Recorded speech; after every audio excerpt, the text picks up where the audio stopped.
I'm so excited and scared to talk to you all at the same time. This We is had a we had lights on us last time. They looked really good. That's okay. I can that we did and it was brighter. So what I guess we just carry on. We'll carry on for today. We can just brighten it, Okay. but next time let's remember those lights.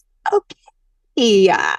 Don't be scared. Don't be scared. I mean, it's Oh, just really, we're talking to Alison, who's an expert, and I just feel the cell phone conversation, most of us want to like bury our heads in the sand because it really does feel scary. And for some of us, we've already started, we're like in it. So it's like reversing, just pull a bit closer, Nat. You're at table. Reversing that conversation is just Yeah. okay. I'm gonna do a proper intro for the doctor that we have on our show today. This is Dr. Alison Yeung. She is a family physician from Ontario, Canada, who has been practicing for over a decade. During her career, she began to notice an increase in visits relating to teen mental health.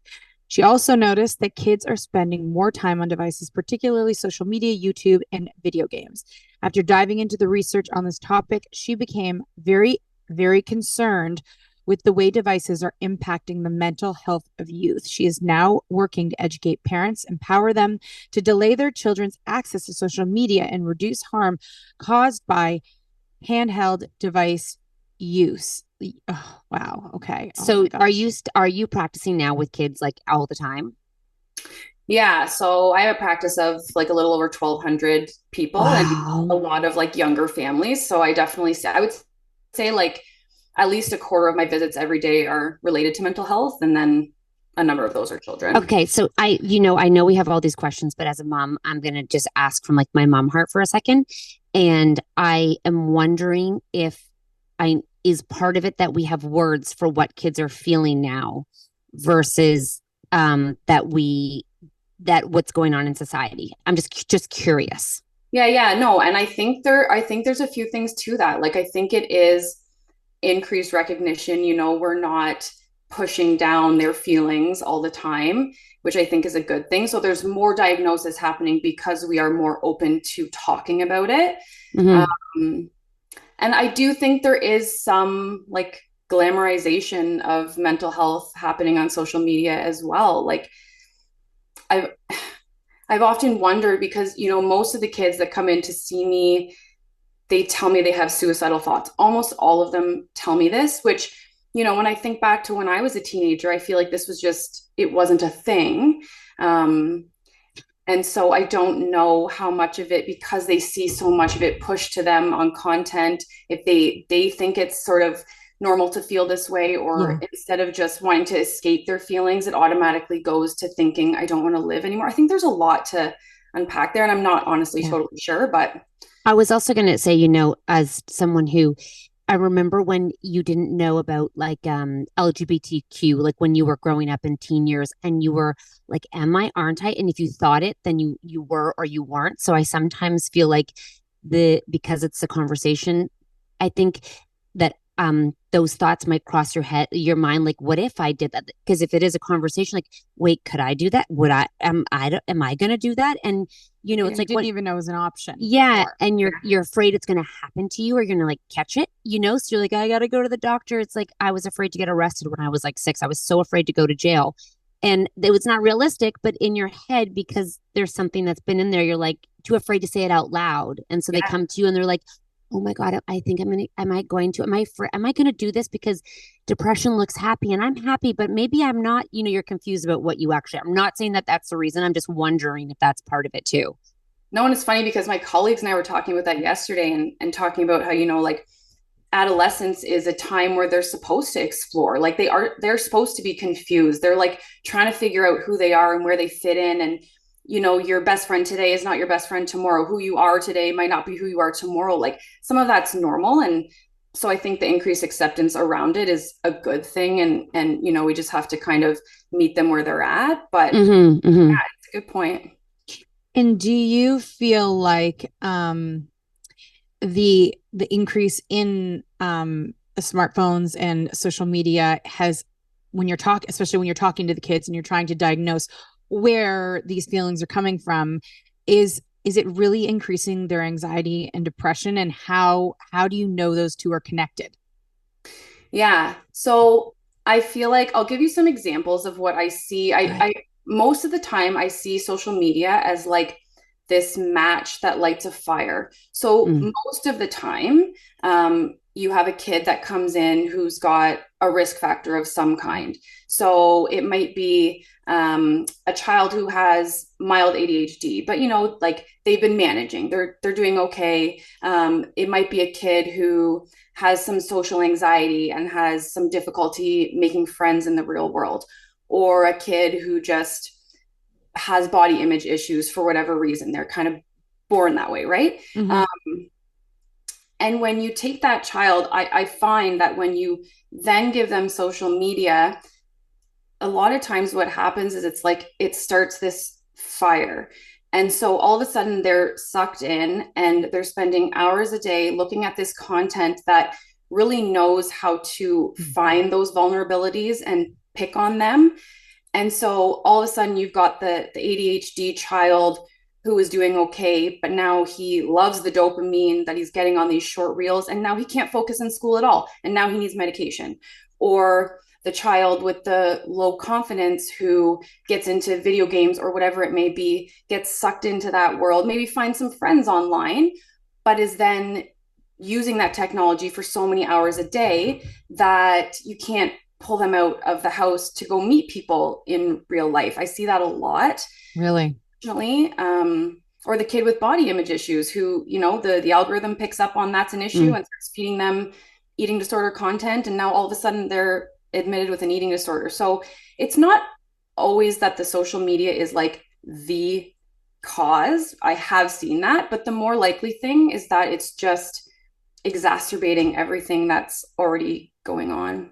And I think, Alison, it's really important to note that people who talk about it, if they're talking about it with their friends or searching it or doing something, the algorithm can hear your phone, which is so weird because it listens and then starts serving. So I think that's what's confusing, is what's on your page isn't what's on your kid's page, which isn't what's on their friend's page.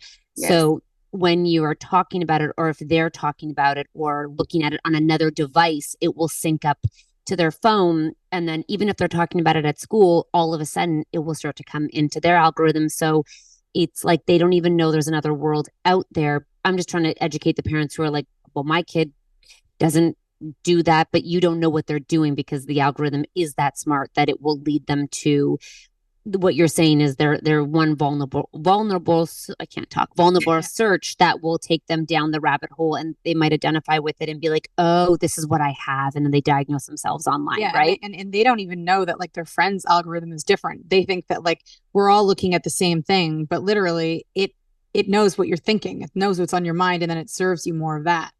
And it can change so quickly too. Like you may have a kid who is completely fine and goes through a breakup, and there was an investigation into TikTok, like if they start to spend a little bit more time on sad content because they just want to feel seen or whatever, like It's like sad music. Can change so quickly. And it was like within 20 minutes they were seeing self-harm content. So like that's the stuff that to me, I hate all the tech companies, which is a whole other conversation, but like what they're doing to the children in sort of fueling this fire is just inexcusable, I think.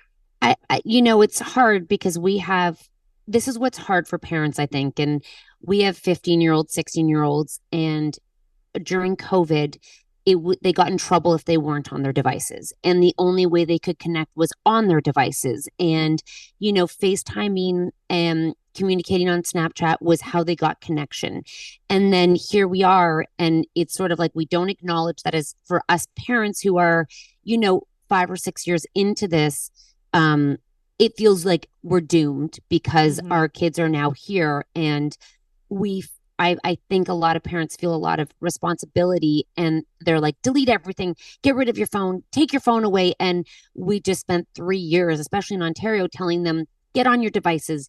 You have to spend 8 hours in your room. Like, what's wrong with you? We don't acknowledge how much we encourage them to live in that world. And that really did become their world. And I think for some of them, it keeps them socially connected and on a healthier path rather than now ripping it out of their hands because we're so afraid of the outcomes. Yeah. The parents there that are in this position, where we're sitting here understanding the harms, but now backtracking and being like, we're done. Is there a happy medium, or is it, you know, all or nothing? You bust, like you're all screwed if they're on any app. Yeah, no, I first of all don't want parents to blame themselves, because I think this is, there's a lot of people that will blame this as a parent issue. The parents need to deal with this, like be a parent. I hate that rhetoric, because I feel like this is not your fault. Like this happened to us. It was happening to us even before COVID. And then COVID thrusted you all into it. And the tech companies took full advantage of that, right? And so now we've sort of overshot the mark. Like we know that kids are spending an average of 4 to 6 hours a day on social media. And so we've overshot the mark, and maybe it is time to say, we're not in COVID anymore. We have to readjust things. But I don't think it means that we have to take everything away. I think you can ask yourself some key questions, like as it pertains to your kid, because everybody's kid is different. So, just ask those questions, like, is my child's technology, video games, phone, whatever, interfering with their real life activities? Like, are they not wanting to do the extracurriculars that they used to want to do? Is it a fight to get them off the phone to go out and see their friends in real life, or do they just want to talk to them online? Do they not want to come down and hang out with you in the living room anymore because they're so focused on being on their device? Do you notice that their mood is really down, or they're down on themselves after they get off of their device? And are they like trying to break the rules or use the device when you've asked them not to? Like, I think there's these key things that if you can say to yourself, like, no, I think there's balance happening in my house, and my kid is doing well. They're still living a life in the real world. Then I think you just continue to monitor and see if that continues to be the case. If it's not, and they're on their device for 3, 4, 5, 6+ hours a day, and you're seeing some of this harm happening, that's when I think you need to take a step back and say, okay, it's not their fault. It's not my fault. They are pulled into these addictive algorithms, and we just have to change things up and set some new boundaries. But the way that you do that cannot be like a punitive thing. And for the parents with like tweens who we are creating a cell phone course right now for parents with like all of the permissions, all of the boundaries, and we're sort of the middle of the line parent, where we think we'd rather teach them how to use it have a healthy relationship with the phone, not just social media, because I think that technology's in our life, and they get computers for school, and parents like they'll take the phone away. I'm like, well, guess what? They have access. They can find Snapchat and Instagram and TikTok on their computers and on their iPads. Like, technology is here, and it's how can we teach them how to have a relationship and understand their own boundaries, when as adults we struggle with our own boundaries on technology, right? So when you have younger children, I know you say delay the process of, is it just social media, or is it the technology, or like in terms of delaying, how long would you say delay, and what would you say delay? What would you delay?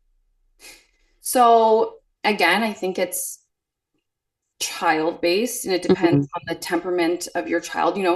You may have a kid who you tell them a rule and they will follow it, and that's that. And then you've got your kids who will test the boundaries more. So I think putting an age on things is not necessarily the right way to do it. I do sort of feel strongly that at those younger ages, like generally before puberty, the harms outweigh the benefits in such a big way that if we can get enough parents on board that feel the same way, then your kid isn't going to feel like that pariah if they don't have it. But generally speaking, like, are they responsible? Do they listen to the rules of the house? Are they respectful? Do they get their schoolwork done? And, do they have a pretty resilient sense of who they are? Like, do they already have a life outside of the home where they've got whatever they are, their activities, their sports, their friends, where they might be able to resist the peer pressure online or what they're being told? Like, being able to look at it with a bit of skepticism, because Mm. as they get older, they're always going to have that drive since they're little. They want to do and do and do all the things, but they don't have as much break to sit back and say, like, whoa, is this a good idea? So you kind of want to see that part develop in them, Mm. I think, before you thrust them into having their own device. Like, I totally hear what you're saying about, it's not going anywhere, and teaching them to use it responsibly is so important. But I feel like I'm less concerned about them maybe seeing some stuff at school or on their friend's phone here and there versus like having their own device that they're on all the time. So it's So access. It's the amount of access. So a phone, they have more access, where a computer, they have to log on and then go and find the things. So it's like probably the notifications you're saying, and just sort of the constant ability to access people and other people's lives constantly that's coming at them. because I also think that's when parents start to struggle, right? And that's when parents are like, oh my gosh, what did I do? Like, I'm having such a hard time reeling it back because they're just wanting to go, go, go on it, and you're trying to control it. So I feel like when you could get to a place with them where there is that happy medium and they've got some ability to discern what they're doing and, how much is maybe too much for them, that's a better time where both of you won't struggle as much. Like, kids are Yeah. kids, they're going to get into trouble no matter what. I don't think that's a bad thing. Like, I got into lots of trouble when I was a teenager, but being able to limit, I do think there's the content issues. Like, there's some insane content that they can come, Mm-hmm. but I feel like the sheer amount of time that kids are spending right now is just, I kind of think of it, sorry, I'm blabbering on now, No, but it's really helpful. Actually, I think that's really helpful that you're saying. I think there's so much conversation in around everything, and the time piece makes so much sense as a mom, because you wouldn't want them to be doing gaming. Like, you wouldn't want them on their computer games for 10 hours either, right? So I think you're wait, making a really good, easy, tangible point that if they're on their phone more than they're in the real world, we have a massive problem. And that's what a lot of them are doing, is they're living on their phones more than the real world in reality. And that's easy to hold. to hold.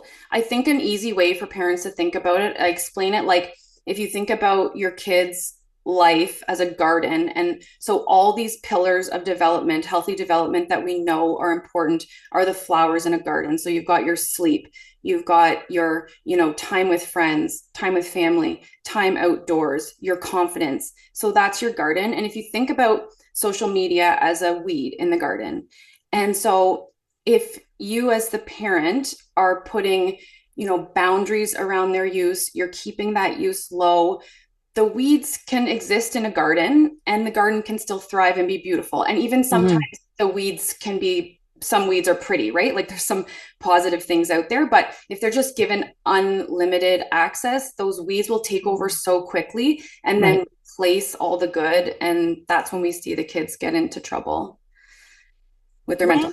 When when are you finding, because you're saying that there are so many kids that are coming to see you in your practice. When when did those, what happened in that home or with the child or with the parent that they realized we need help?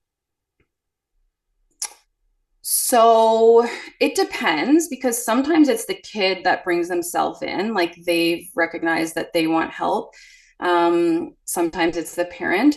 I think when it's getting to the point where they aren't, like, I see a lot of school refusal. So maybe kids Oh, that aren't getting to school, having a lot of trouble getting there. Is there a Kids, lot of, are there like more kids than we know that are having that? yes, it's a really, really big problem. I mean, again, I have a small sample size, but like in my practice of just over 1,200 people, like, I see that often enough. And sometimes kids are out of school for semester, a full year. COVID definitely made that worse, definitely. Hmm. But it yeah, was that it was gasoline, right? Like, all of these little things are gasoline to the yeah, to the fire. yeah, that would be a big one. And then other than that, it would be suicidal thoughts that they've maybe told a parent about, um, or just feeling depressed, and they've kind of, something's happened that's triggered that. Because I often say, why you come in now? And I think they just decide they've had enough and they want help. Maybe they've tried some counseling already and it's not working kind of thing. Do you find that these teens, is there something that they have in common? Obviously, they have a parent who's brought them there. Somehow Matt they've wants got a there. reason why. No, I want to know is are the kids like, because we're the parents, we're adults, we're not their age, we're not living in their world. Is there something that they say as or there's like a common theme that they say about what they feel like their parents aren't doing right, or do they wish that their parents would limit it more and they don't, or say something or do something? Is there anything that we wouldn't know? Yeah, no, I think that's a really good question. I would say that honestly, the biggest protective factor against why a child may not follow through with hurting themselves is their relationship with their parent. Like, usually, if you say you're thinking about these things, what's stopping you from doing it? Most often, it's mom or dad. And so, if you have a strong relationship with your child, number one, like that is the biggest protective factor, I think. Number two, I would say that when kids are struggling with the dynamic at home, it is usually related to, and it may not actually be a real, like it may be an imagined thing. Sometimes it's real, but they feel like they're not being listened to or heard. And sometimes, I also know the parents, and I'm thinking like, I think, or they're scared to go to their parents, I will say. So, and sometimes they say like, I think your parents would actually be, but they're just scared. So I think really having that open relationship, and accepting them for who they are at that time, knowing that that may change, and not to say you don't necessarily challenge what they're thinking or feeling, but doing that in a supportive way. Like, I think in a lot of ways parents can probably be more curious and ask more questions as a avenue to offering advice. Like, ask more questions to try to figure out what your kid might be thinking or feeling, and then even asking like, do you want advice about that, or do you just want to be listened to? Yeah. Yeah. In terms of, I'm like, I could talk to you forever because I just feel like this is such a new topic for so many of us, right? This is really, like kind of, hard because we're like living proof. I feel like it's the smoking of our generation when everyone was like, smoking, it's fine. It's like fun. And now it's like cell phones. Oh my God. Um, if you could tell parents, here's what a recommendation is zero time on social media, because I hear cell phones and I hear social media, and social media seems to be the problem, in your opinion, not just cell phones. So it's actually social media. On social media, would you give them any time, or do you think overall it's kind of 99% harmful? So, okay, so are you talking about a kid that's already using it, like they're I think that the average parent whose kid is probably on it too much, but they're going to school, they're joining clubs, they're overall happy. On the weekends, they probably are on it way too much. But like, what would you say are the things that we should be looking, like the average parent, not the ones who are like, you need help, SOS.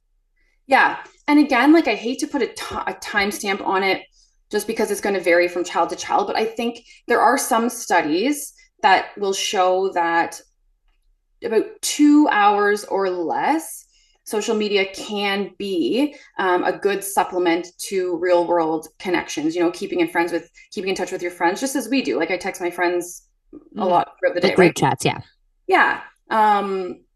Once you get into that over 2 to 3 hour range is when you start to see those rates of loneliness, depression, anxiety, suicidal thoughts. All that seems to spike up like fairly quickly. And I think if we just think about it, sort of common sense, like if I scrolled social media for 3 hours a day, just consuming, like, I don't have depression, but I feel very confident that I would be depressed if I consumed that much content, like it's just right, because it's taking you, like, you wake up after and you're like, what did I just do with half of my day? So I think what I see with kids a lot too is they come in and they're kind of lost for meaning. Like, they don't feel like their life has any meaning or purpose. They struggle a lot with motivation.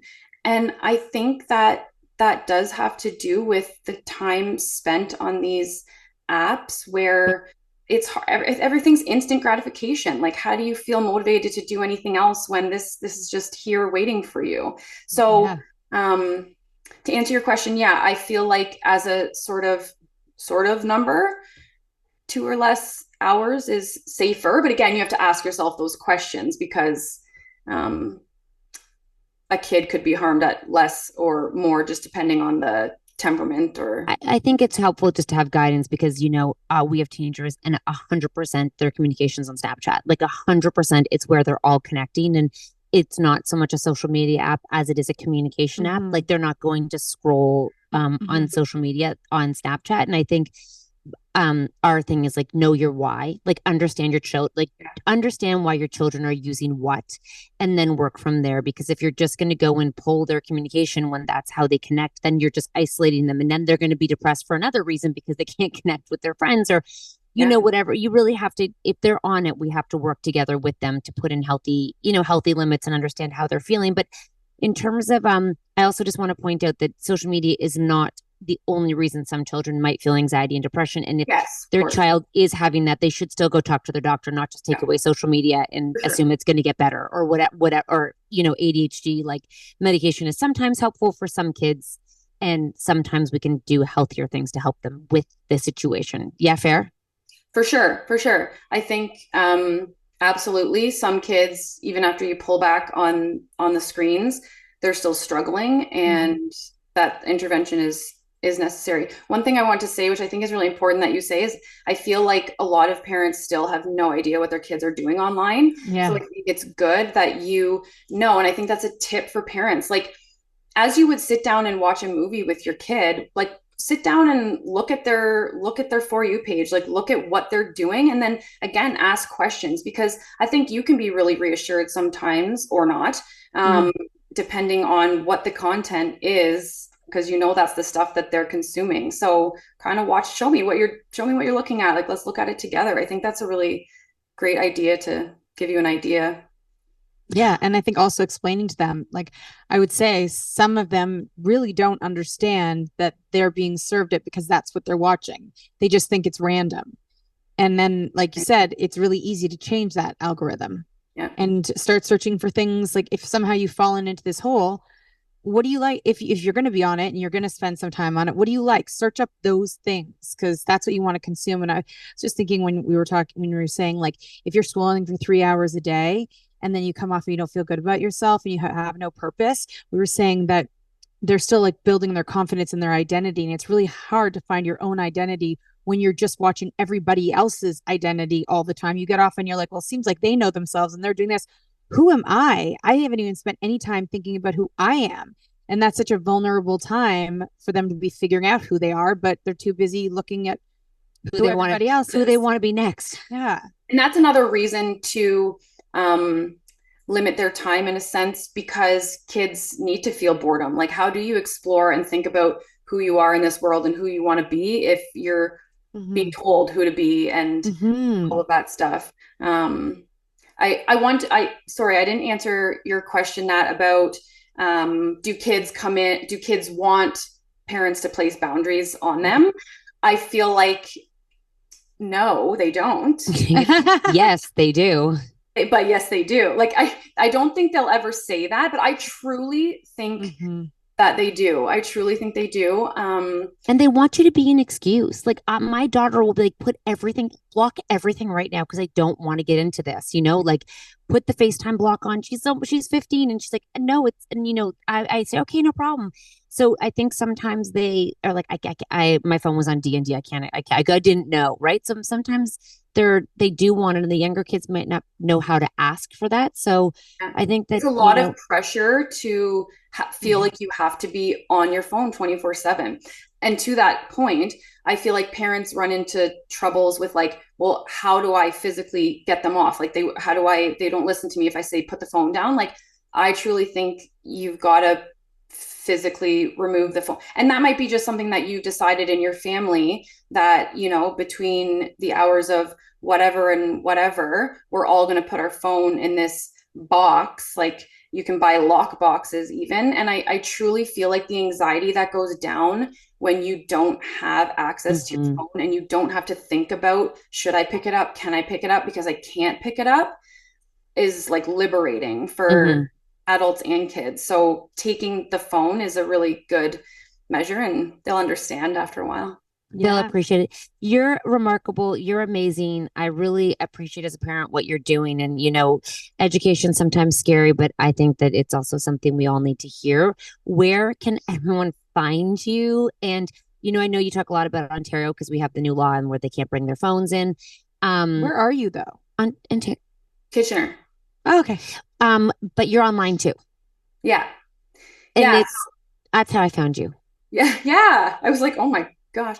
Yeah, my Instagram is the Smartphone Effect MD. And if you are in Ontario and you're a teacher or something and you want to reach out, like I've been doing a lot of like webinars with parents, just to try to talk about, you know, supporting the cell phone policies, but also talking about all of this. Like I have a presentation that kind of runs through everything, and I think it's been well received. So and Alison, you know, we literally are making like a course where we teach them how to put in the controls and the boundaries and the settings and block the apps. And like we actually do step by step of a PDF. So you know how to go into Find My, and you know how to like, or the family settings, and then how you can block the times and how you can shut everything down, how you can block contacts. Like you can do so much on your settings that if the struggle is there, you can set up a lot of boundaries and block so many things. And we find that it is really overwhelming and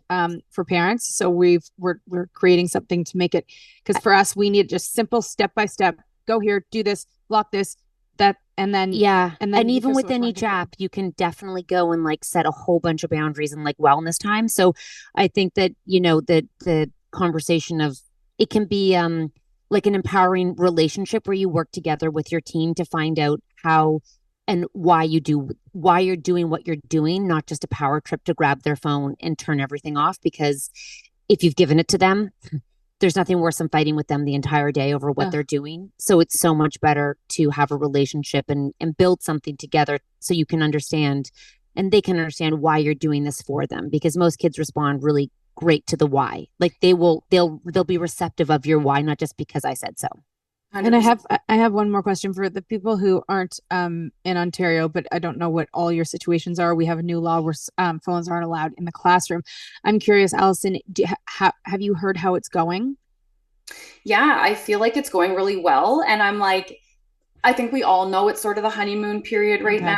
Like my husband is a high school teacher and he's like, yeah, it's not been a problem. So I think they're listening right now, which is really great. And I think everyone's reaping the benefits. We'll just have to see as time goes on. And yeah, hopefully we don't get a little more loosey goosey, but I feel like it's so good for everyone. Oh my gosh. Yes. All of our kids are being like really responsive to it. And they're really strict in the school. So like, I'm thankful for that. Yes. That's good. I'm glad. Well, thank you for everything. Yeah, you're welcome. It's nice to meet you. Nice to meet you. And if there's anything we can do to help you like connect you with schools or whatever, we'll definitely keep you in the forefront, and we'll link everything down below. And not that you need any help because you're freaking probably so busy you can't even keep your head on straight. And then you have a practice of 1,200 people. So yes, you're very busy, but anything we can do, we're so appreciative of your time and of you being here. Okay. Yeah. Thank you so much. Thank you. Okay. Take care. Bye. Bye.